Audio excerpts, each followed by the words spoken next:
గౌరవనీయులైన తిరువూరు నియోజకవర్గ ప్రజలకు మరియు అలానే రెండు తెలుగు రాష్ట్ర ప్రజలకు అలానే ప్రపంచవ్యాప్తంగా ఉన్న కొలికిపూడి శ్రీనివాసరావు గారు తిరువూరు శాసనసభ్యులు వారి అభిమానులకు మీరందరికీ నాది ఒక చిన్న విన్నపం అండి. కొలికిపూడి శ్రీనివాసరావు గారు ఈరోజు ఒక గౌరవ పార్లమెంట్ సభ్యులు కేసినేని శివనాథ్ చిన్ని గారి మీద ఒక ఎలిగేషన్ చేశారండి. నేను ఏదో పనిలో ఉంటే తిరువూరు నుంచి నాకు కాల్ చేశారు. ఎందుకంటే సార్తో పాటు నేను కూడా అక్కడ ఎలక్షన్స్ చేశాను. ఆల్మోస్ట్ సార్తో పాటు అన్ని గడప గడప తిరిగానండి. అక్కడ అభిమానులు ఫోన్ చేసి సార్ ఇలా జరుగుతుందండి నేను ఒక మెసేజ్ పెట్టారు నాకు. అది నేను ఒకసారి చూపిస్తానండి మీకు.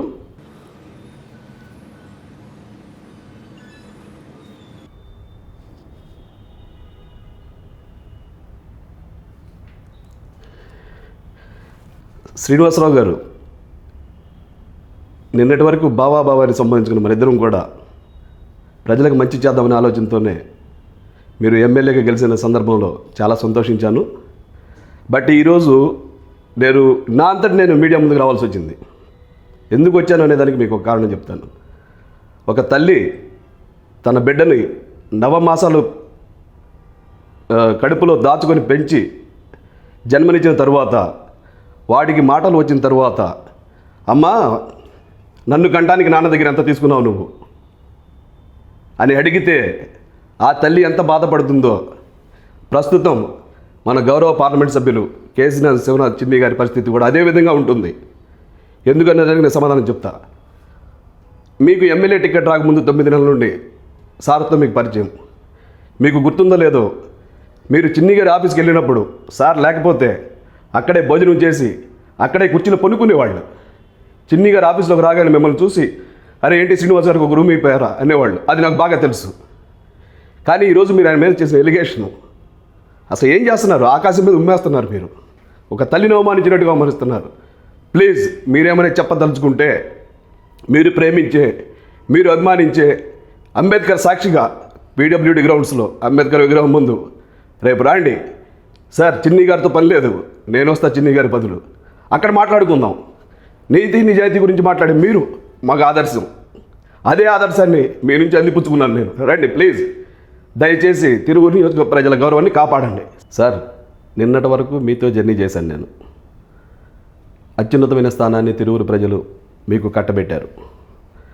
మరి మీ మనసులో ఏ దురుద్దేశం పెట్టుకొని ఈరోజు మీరు ఇలాంటి మీ స్టేటస్లో పెట్టారంట. నేను ఏ రోజు మీ స్టేటస్ చూడలేదు. మనకి తిరువూరు మిత్రులు కొంతమందిని మీ స్టేటస్ నాకు పంపించారు. నాకు చాలా బాధ అనిపించి మీరు ఎటు నా ఫోన్ ఎత్తట్లేదు, వాట్సాప్ చూడట్లేదు. సో మీడియా పరంగా మీకు తెలియజేద్దామని చెప్తున్నాను.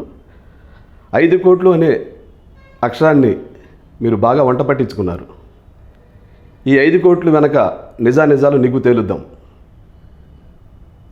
మీకు చిన్ని గారి ఆఫీసులో భోజనం పెట్టిన పరిస్థితి, అలాంటి వ్యక్తి 5 కోట్లు మిమ్మల్ని ఎలా అడుగుతారు?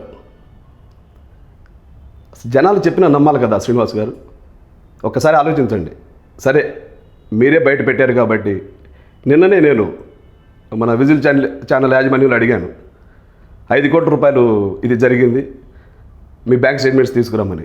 ఓకే, మీరు చిన్ని గారికి ఇచ్చిన 5 కోట్లు బ్యాంకు ఆధారాలతో సహా మీ మాధవి గారివి మీవి తీసుకొని మీరు మాట్లాడితే అంబేద్కర్ గారు అంటారు. అక్కడికే వద్దాం మన ఇద్దరం. చిన్ని గారితో పని లేదు, నేను చెప్తాను చిన్ని గారి బదులు సమాధానం. ఆ 5 కోట్ల చరిత్ర ఏంటి అనేది. ఈ 5 కోట్లు అడ్డం పెట్టుకొని మీరు ఎంత కలెక్ట్ చేశారు, ఎవరెవరి దగ్గర ఎంత తీసుకున్నారు, ఈ తీసుకున్న దాని వెనక మీరు డబ్బులు మొత్తం ఏం చేశారు సవివరంగా రేపు ఉదయం మాట్లాడుకుందాం మనం. సమయం మీరే చెప్పండి. కానీ పీడబ్ల్యూడి అంబేద్కర్ గారి విగ్రహం దగ్గరే పెట్టాలి. మీరు ఎక్కడైనా పెట్టండి, కానీ అంబేద్కర్ గారి విగ్రహం ముందే పెట్టాలి. ఎందుకంటే మీరు అంబేద్కర్ వాది. సో నేను కూడా గౌరవిస్తాను అంబేద్కర్ గారిని రాజ్యాంగం ప్రకారం. అక్కడ మీ ఇష్టం, మీరు చెప్పండి. ప్లీజ్ దయచేసి శాసనసభ్యుని గౌరవాన్ని నిలబెట్టండి, నిజాలు మాట్లాడండి, నిజాయితీగా ఉండండి. నమస్కారం శ్రీనివాస్ గారు.